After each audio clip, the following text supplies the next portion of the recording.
Welcome to the Summoner's Rift preview. By now, you've probably heard about the update to Summoner's Rift, so we'd like to share more detail behind what we're trying to accomplish. Let's start with clarity. For us, this is about making all gameplay information more readable. One way we've tried to accomplish this is by controlling color, saturation, and level of detail in the environment, so it doesn't distract from that Lysandra claw sneaking up behind you. In most situations, the first thing you should see is the UI, followed by visual effects, like champion abilities and summoner spells. Then champions, minions, and monsters. And finally, the environment itself. Basically, we want you to be focused on fighting your opponents, not the game. Check out this comparison of the current Rift against the updated version.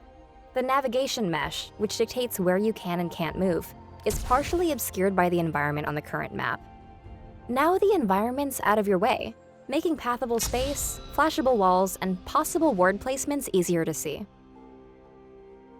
Another way we've tried to improve clarity is by making it easier for players to orient themselves. Each jungle quadrant now has a unique theme, so your location is more obvious at a glance.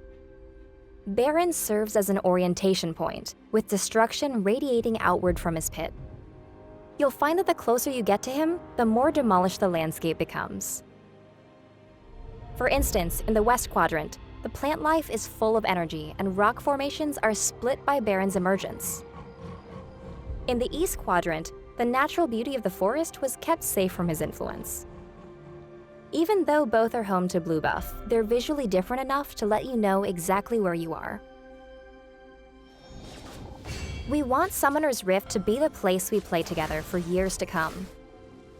For this update, we've chosen a handcrafted art style that we think will grow and evolve over time, just like the rest of the game. Thematically, jungle monsters feel much more at home on the Rift and better communicate their power levels. The red buff, the Brambleback, roars a warning at everyone who walks by, looking ready to pump out damage. Compare him with the Krugs. These monsters' cloistered defensive stance implies their damage-soaking, tanky style. Each jungle camp sports a bit more personality as well. The Merkwolves emerge from their cave, ready for the hunt, and the Gromp is just adjusting to his new weight class. The two bases are just as distinctive. They share similar architecture, but their differences come from animal inspirations. Red base features an owl motif and curvilinear shapes, whereas the blue base is inspired by a stag theme and blockier shapes. In the middle of the map, the two sigils meet, and you can see a side-by-side view of their differences. Red minions wield axes, continuing their curvy shape language, and blue minions carry on their more square traditions, swinging warhammers. These different weapons and armor combine with brighter color saturation to help readability. For Dragon and Baron, we added an element of ceremony, elevating their status beyond that of the jungle monsters. Take a look at Dragon. Menacing and imposing, he's very protective of his territory. In combat, Dragon's finally spent his ability points, and his new abilities better reflect the damage he puts out. Baron's new look is complemented by a redesigned kit that shows his status as the toughest boss on the Rift, and indicates how much damage he can do. His new abilities and attack pattern should feel less random, helping teams decide when to fight over this important objective.